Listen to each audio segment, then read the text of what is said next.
आपको कथा सुनाऊं। 2 बहनें थी, तो एक बहन जो बड़ी वाली बहन थी वो बहुत ही कर्मठी थी, बहुत ही मेहनती थी, बहुत ही कार्य करती थी घर में, सबका देख रेख करना, माता पिता का ख्याल रखना, उनकी चिंता करना, सबकी सेवा करना, उसका बड़ा ही सुंदर स्वभाव था।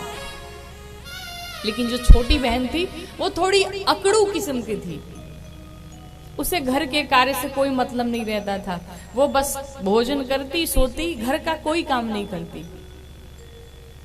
तो जो घर वाले थे उन दोनों के विवाह का जब समय आया तो माता पिता भाई ने बैठ करके ये बात की, आपस में डिस्कस किया, चर्चा की कि काम करो, ये जो बड़ी वाली है ये तो इतनी मेहनती है कि इसका विवाह अगर थोड़े गरीब घर में भी हो जाए तो भी अपनी घर गृहस्थी संभाल लेगी, लेकिन ये छोटी वाली ऐसी है कि इसका विवाह तो अगर कहीं ऐसे वैसे घर में हो गया तो ये काम तो करेगी नहीं महाराज, ऊपर से नाक अलग कटा देगी हमारी।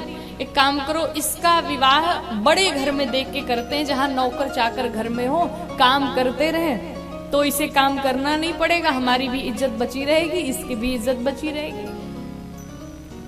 संयोग से ऐसा ही हुआ और दोनों बहनों का विवाह एक ही गांव में हुआ, एक ही नगर में हुआ। बड़ी वाली बिटिया का विवाह एक बड़े ही निर्धन व्यक्ति के घर में हो गया और छोटी वाली बिटिया का विवाह एक बड़े ही धनी के घर में हो गया, बड़े अमीर के घर में हो गया। अब ये दोनों बहनें रहने लगी, लेकिन जो बड़े घर में गई छोटी बहन, उससे बड़ा घमंड था, बड़ा अहंकार था। अपनी बड़ी बहन को अपने घर के किसी कार्यक्रम में नहीं बुलाती। भाई अब बड़े होने के बाद लोग अपना स्टेटस देखने लगते हैं ना, अपना लेवल देखने लगते हैं, भाई मेरे घर कौन आ सकता है, कौन नहीं आ सकता है, गरीबों को कौन पूछता है महाराज। गरीबी ऐसी है, भगवान न करे किसी के जीवन में गरीबी आए। गरीबी बहुत बेकार चीज है, दुनिया सम्मान नहीं करती, उसे हेय दृष्टि से देखती है। लेकिन ये विचार करना चाहिए व्यक्ति को कि सब भगवान ही देने वाले हैं और लेने वाले भी भगवान ही हैं। तो कब किसका जीवन बदल जाए, कब किसका समय बदल जाए, ये कोई नहीं जानता। इसलिए अहंकार न करे बिल्कुल भी। यहाँ घटना क्या हुई कि छोटी बहन जो बड़े घर में ब्याही गई थी, उस छोटी बहन ने अपने घर में शिव चर्चा कराई, भगवान शिव जी की कथा कराई अपने घर में। शिव जी की कथा कराई, सबको इनविटेशन गया, सबको निमंत्रण दिया, लेकिन अपनी बड़ी बहन को नहीं बुलाया। क्यों? वो तो गरीब है, उसके पास तो फटी चिटी साड़ी होगी, वो कैसे आएगी मेरे घर में, मेरी इंसल्ट हो जाएगी, नाक कट जाएगी, ये वो तमाम सारी चीज। नहीं बुलाया। अंत में जब नहीं बुलाया, सब लोग गए। जब उस बड़ी बहन को पता चला कि हमारी छोटी बहन के घर में शिव चर्चा हो रही है, भगवान शिव जी की कथा हो रही है, तो बड़ी बहन ने सोचा कि भगवान की ये तो कथा है, और भगवान की कथा में क्या बुलाना, क्या न्योता देना, क्या निमंत्रण देना। ध्यान रखिएगा, किसी के घर में विवाह हो तो कार्ड का वेट करिए कि कार्ड आए तो चले हम। कोई फंक्शन हो तो जरूर वेट करिए कि हमें निमंत्रण मिले। लेकिन अगर भगवान की कथा हो रही हो तो कहते हैं 1000 काम छोड़ करके, 1000 कार्य त्याग करके कथा में पहुंचिए। किसी के निमंत्रण का वेट न करिए। कथा में आने के बाद सम्मान की चिंता न करिए। महाराज कैसा सम्मान, किसका सम्मान? आप भगवान के श्री चरणों में बैठे हुए हैं, आप अपना कल्याण करा रहे हैं कथा श्रवण करके, तो फिर किसका निमंत्रण, कैसा निमंत्रण, क्यों चिंता करने? कथा में कभी भी निमंत्रण से तो जाना नहीं चाहिए। और कई बार हमने देखा है बड़े बड़े लोगों के घर में जब कार्ड पहुंचते हैं ना, तो वो लोग जानबूझ के नहीं आते। क्यों? मैं नहीं जाऊंगा तो लोग समझेंगे अरे भाई बहुत बड़े आदमी, उनको टाइम नहीं है बिल्कुल। और जो ऐसा सोचते हैं महाराज, आप विचार करिए, कभी भगवान के पास पहुंचे, जीवन में विपत्ति आई और भगवान ने भी कह दे मेरे पास भी टाइम नहीं है, तो क्या करोगे? उस बड़ी बहन ने सोचा कोई बात नहीं, उसने मुझे नहीं बुलाया, हो सकता है भूल गई हो, चलो भगवान की कथा है, मैं तो जाऊंगी, मैं तो सुनूंगी। बहन थी, पहुंची बहन के घर में।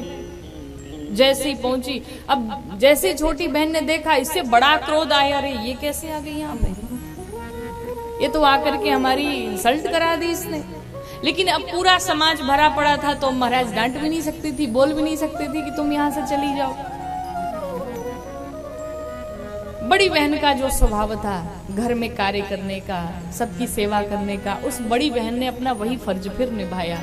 कहा चलो भगवान की कथा हो रही, चलो मैं थोड़ी पूड़ियां बेल देती हूँ, थोड़ी सब्जियां बना देती हूँ, कुछ सेवा कर देती हूँ, सबकी प्रसाद बन जाएगा।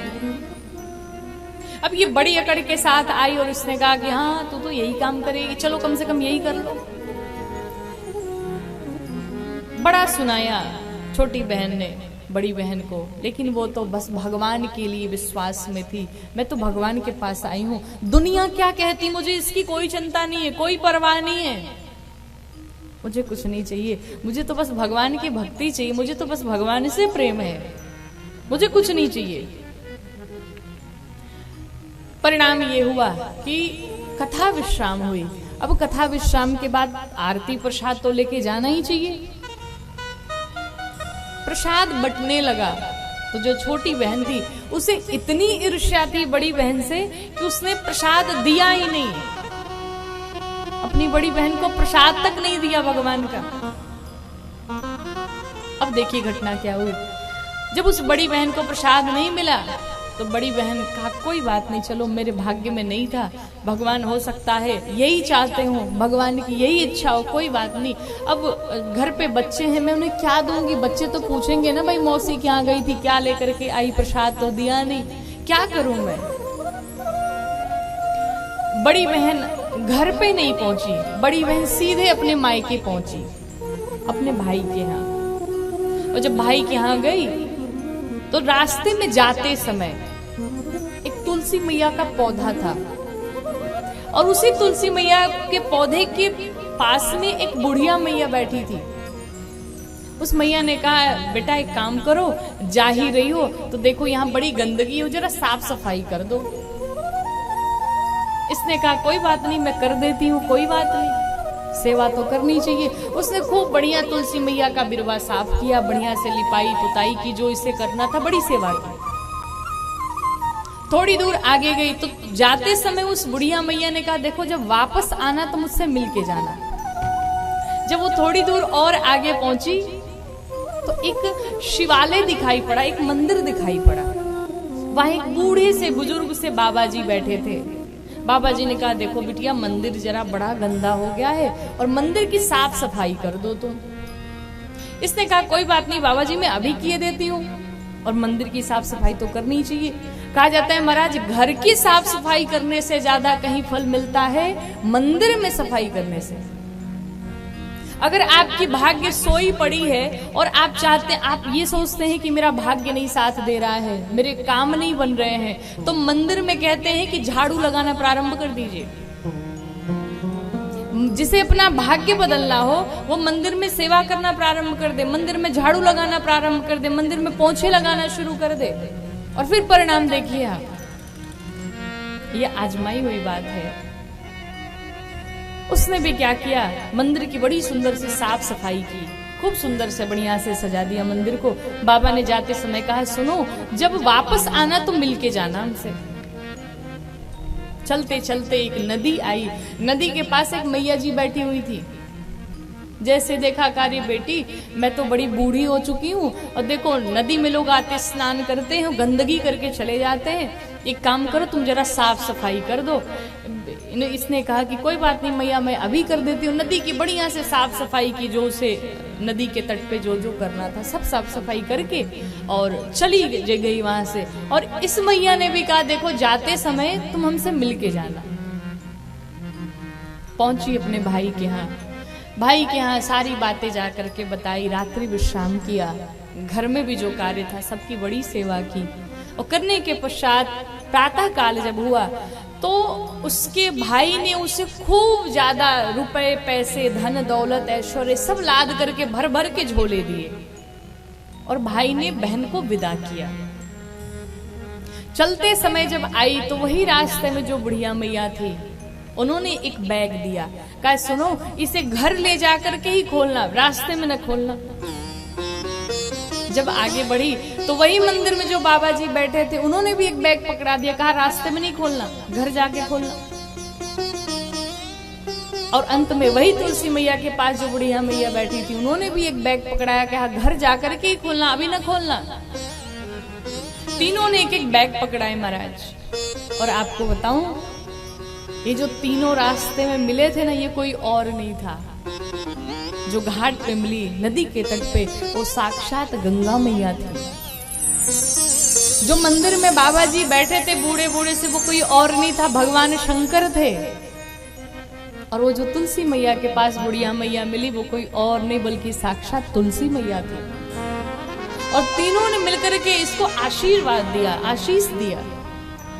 3-3, 4-4 बैग लेकर के जब घर पे पहुंची तो किसी बैग में खाद्य की सामग्री, खाने पीने की सामग्री ऐसी ऐसी भरी पड़ी है जो जीवन में कभी समाप्त नहीं होने वाली है। दूसरे बैग को जब खोल के देखा तो उसमें इतने सोने चांदी हीरे मोती भरे पड़े हैं कि वो कभी जीवन में समाप्त नहीं होगा। सब में भर भर के दिया। अब उसका बड़ा सा घर बंगला सब बन गया, घर में बड़ा ऐश्वर्य, महारानी के जैसे वो भी रहने लगी। अब इसने कहा कि लगता है कि ये सब भगवान शिव जी की हमने कथा सुनी थी, शिव चर्चा सुनी थी, लगता है ये उसी का प्रमाण मिला है, उसी का परिणाम है, ये उसी का फल आज मुझे मिला है। अब मैं भी अपने घर में शिव जी की कथा कराऊंगी, मैं शिव जी की चर्चा कराऊंगी। तो इसने भी अपने घर में बड़ा सा आयोजन किया शिव चर्चा का। और इसने अपनी बहन को भी निमंत्रण दिया, बहन को आने के लिए। जब छोटी बहन ने सुना कि अरे इसके घर में शिव चर्चा, इतनी बड़ी कथा ये कराएगी, इसके पास इतना धन दौलत कहां से आया। जब महाराज कथा में पहुंची तो देखा महारानी के जैसे बन ठन करके बाहर निकल रही है बड़ी बहन। अब ये सोच में पड़ गई कि इसके पास इतना धन आया कहां से आया इतना धन इसके पास। किनारे बुला करके पूछा, ये बताओ, मुझे लगता है तुमने जरूर किसी के घर में चोरी की होगी, जरूर किसी के घर में लूट खसोट की होगी, तभी तुम्हारे पास इतना धन आया। बहन ने कहा, देखो मैंने कोई चोरी नहीं की, मैं तुम्हारे घर गई थी ना कथा सुनने के लिए, और जब कथा सुननी तुमने प्रसाद नहीं दिया और फिर मैं वापस आ गई। मेरा मन बड़ा दुखित था, भैया के पास गई, भैया ने मुझे सब जो कुछ देना था दिया। और भगवान का ही प्रताप है, भगवान का ही आशीर्वाद है कि उन्होंने मुझे ये सब कुछ प्रदान किया है। अब इसे लगा कि लग रहा है कि ऐसा कोई टोटका होगा जो करने से धन की प्राप्ति होती होगी। अब इस बहन ने भी मन में सोचा कि ठीक मैं भी ऐसा ही करूंगी।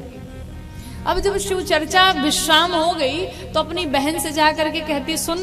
कहा क्या? कहा तुम मुझे प्रसाद मत देना, क्योंकि उसने भी प्रसाद नहीं दिया था ना, तुम मुझे प्रसाद मत देना। तो बड़ी बहन ने कहा, नहीं नहीं, ऐसा कैसे हो सकता है, अब घर पे आई हो और भगवान की कथा में किसी को प्रसाद देने से मना किया जाए, ये ठीक नहीं है, प्रसाद तो लेकर के जाओ। कहा मैं बोलती हूँ मुझे प्रसाद नहीं चाहिए, मैं प्रसाद लेकर के नहीं जाऊंगी। अब ये तो दिखावा था, ये तो नाटक था। जानबूझ करके महाराज प्रसाद नहीं लिया और एक किनारे बैठ गई और लगी मन में विचार करने, घर में बच्चे हैं, उन्हें क्या मैं दूंगी, क्या जवाब दूंगी। वही नाटक कर रही है, क्या मैं बोलूंगी, क्या उत्तर दूंगी। चलो मैं घर नहीं जाऊंगी, मैं भाई के पास जाऊंगी। अब ये भी चलती चलती भाई के पास जा रही है। अब रास्ते में ठीक वही तुलसी मैया मिली। मैया ने कहा, सुनो, अरे ओ बिटिया, ये जरा तुलसी का बिरवा के अगल बगल इतनी गंदगी भरी पड़ी, जरा साफ कर दे। उसने कहा, तू बूढ़ी हो गई है क्या, तेरे हाथ पांव में दम नहीं है, तू खुद से कर ले, तू मुझसे क्यों बोलती है। तो इन्होंने कहा, चलो कोई बात नहीं, तुम रास्ते में जब वापस आना तो हमसे मिलना। थोड़ी दूर और आगे पहुंची तो भगवान शंकर वही बूढ़े बुजुर्ग का रूप बनाए बैठे थे। अरे ओ बिटिया, कहाँ चली जा रही है, अरे जरा आ मंदिर की साफ सफाई कर दे, मैं बूढ़ा हो गया हूँ। फिर उससे उल्टा जवाब, अरे बुढ़ा तुझे दिखाई नहीं देता, मैं राजकुमारी हूँ, राजकुमारी, बड़े घर की बेटी हूँ, बड़े घर की बहू हूँ, और मैं मंदिर की सफाई करूंगी, तुझे सफाई कर में दिखाई देती हूँ क्या मैं। उन्हें भी सुना दिया। भगवान ने भी कहा, चलो वापस आना तो मिलके आना मेरे से। आगे बढ़ी, वही गंगा मैया मिली। अरे बिटिया, नदी के किनारे बड़ी गंदगी हुई पड़ी है, जरा तू साफ सफाई कर दे, मैं तो बूढ़ी हो गई हूँ। फिर बुढ़िया मैया को भी सुनाया, तो बूढ़ी हो गई है, मैं तुझे नौकरानी दिखाई पड़ती हूँ क्या जो मैं साफ सफाई करूंगी? नहीं साफ सफाई की, चली गई घर पे। पहुंची भाई के पास, भाई से जा करके सारी बातें बताई, मुझे प्रसाद नहीं दिया, ऐसा नहीं किया, वैसा नहीं किया। रात भर बढ़िया ठाठ से आनंद से सोई। अब जब प्रातः काल हुआ, वहां से चल पड़ी, तो जाते समय भाई ने कुछ दिया ही नहीं महाराज। तो इसने कहा कि मैं विदाई में जा रही हूं और तुम मुझे बैग नहीं दोगे? तो भाई ने कहा कैसा बैग तुझे चाहिए? तो जब वो बड़ी बहन आई थी तब तो तूने बैग दिया था उसे। तो भाई ने कहा फ्री में थोड़ी दिया था, वो कर्मठी है, वो साहसी है, धैर्यवान है, संस्कारी है। वो जब आई थी अपने भाभी के साथ हाथ बटा रही थी, उसने काम किए, घर में साफ सफाई की, झाड़ू पोछा बर्तन किया, भोजन पकाया, और तू जब से आई है तब से सोई पड़ी है, और तेरी भाभी के साथ तो तेरी बनती नहीं है, फिर मैं क्यों देने जाऊं तुझे? ऐसे ही विदा कर दिया। अब इसे सुना सुना के तुम बड़े ऐसे हो, संस्कार नहीं है तुम्हारे में। भाई को भी खूब सुनाया, खूब डांट लगा के आई। रास्ते में गंगा मैया मिली, एक बैग पकड़ा दिया। इसने कहा देखो, मैंने गालियां भी सुना, इतना टेढ़ा बोला, फिर भी ये बुढ़िया मुझे बैग पकड़ाती है। आगे बढ़ी तो वही बूढ़े बुजुर्ग बाबा जो भगवान शंकर थे, उन्होंने भी बैग पकड़ा दिया। कहा देखो मेरा भाग्य कितना बढ़िया है, मैंने कोई सेवा भी नहीं की, इतना कुछ किया, उसके बावजूद भी देखो मुझे बैग पकड़ा दिए। आगे बढ़ी तुलसी मैया ने भी एक बैग पकड़ा दिया। अब 3-3 बैग लेकर के महाराज चली जा रही है। अब घर पे जाके खोलेंगे। इन तीनों ने कह दिया घर पे ही जाके खोलना। और घर पे जाकर के जब इसने खोला तो देखा उसमें कुछ नहीं भरा पड़ा था, उसमें सिर्फ और सिर्फ मिट्टी भरा पड़ा था। कोई सामान, कोई वस्तु नहीं था। कहने का अर्थ है महाराज, विश्वास होना चाहिए, भक्ति होनी चाहिए, हृदय में भाव होना चाहिए। भगवान तो सिर्फ भाव के भूखे हैं। भगवान आपका धन दौलत ऐश्वर्य नहीं देखने जाते, भगवान तो सिर्फ प्रेम देखते हैं। यहाँ भीतर कितना प्रेम है, कितना भाव है। दिखावे की भक्ति से सावधान हो जाइए। आप न करिए वो चलेगा, लेकिन दिखावा नहीं करना। और आपको बताऊं, यहाँ जितने लोग इस कथा में सेवा में लगे हैं, उनको निश्चित रूप से मेरे भगवान श्री राम, मेरे श्री ठाकुर जी उन्हें अवश्य फल देंगे, निश्चित ही फल देंगे। लेकिन आपकी भक्ति प्रबल होनी चाहिए, आपका भाव प्रबल होना चाहिए, आपकी श्रद्धा प्रबल होनी चाहिए, आपका विश्वास प्रबल होना चाहिए। आप यहाँ बैठे हुए हैं कथा में, तो आपको विश्वास होना चाहिए भगवान पे, नाटक नहीं, दिखावा नहीं। क्योंकि जो दिखावा करता है, जो नाटक करता है, मेरे रघुनाथ जी से बहुत दूर हो जाते हैं।